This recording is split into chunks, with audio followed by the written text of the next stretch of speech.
about our food supply? How does the supply mesh work, and should we rely less on foreign trade partners maybe? I checked in with Professor William Masters to get some answers. Professor Masters, you describe our food supply as less of a chain and more of a mesh. It seems we've had several punctures in different places. How is our mesh system doing?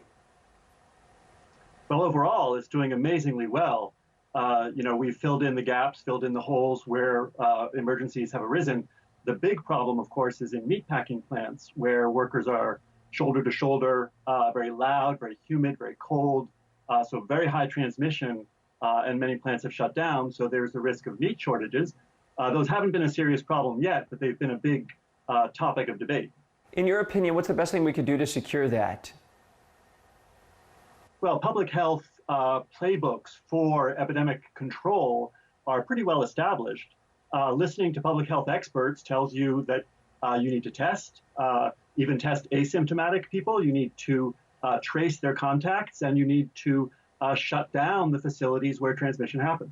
When it comes to things like PPE, some of our medicines, there's been talk of repatriation in the supply chain and the importance of doing that. Things like scarcity or just one nation being able to have control over ours. When it comes to food supply, it seems we have a little bit more control in that respect. Yes, so the world has relied on long-distance food trade for as long as there have been people, for the simple reason that each of us wants to eat a diversity of foods year-round, and any given location can only produce certain kinds of things at certain times of year. So trade has been essential for human food systems since the very beginning of time. That's not going to change. Governments do try to benefit certain groups at the expense of others using trade restrictions, but those tend to reduce the overall variety and raise cost for people when governments shut down borders.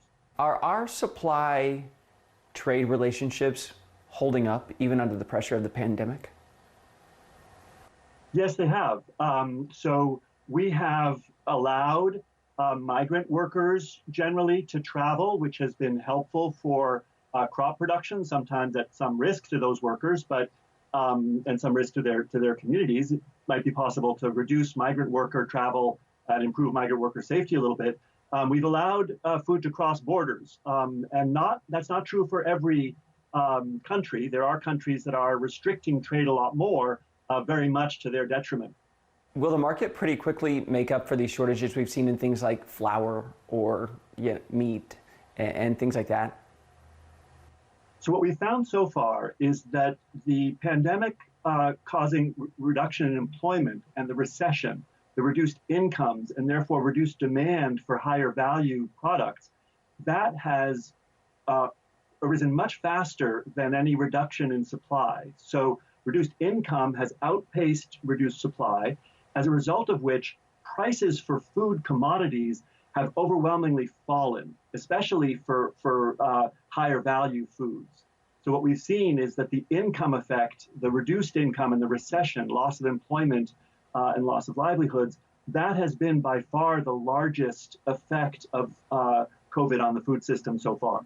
And when restaurants are ready to reopen, will the supply be there at a reasonable cost for them?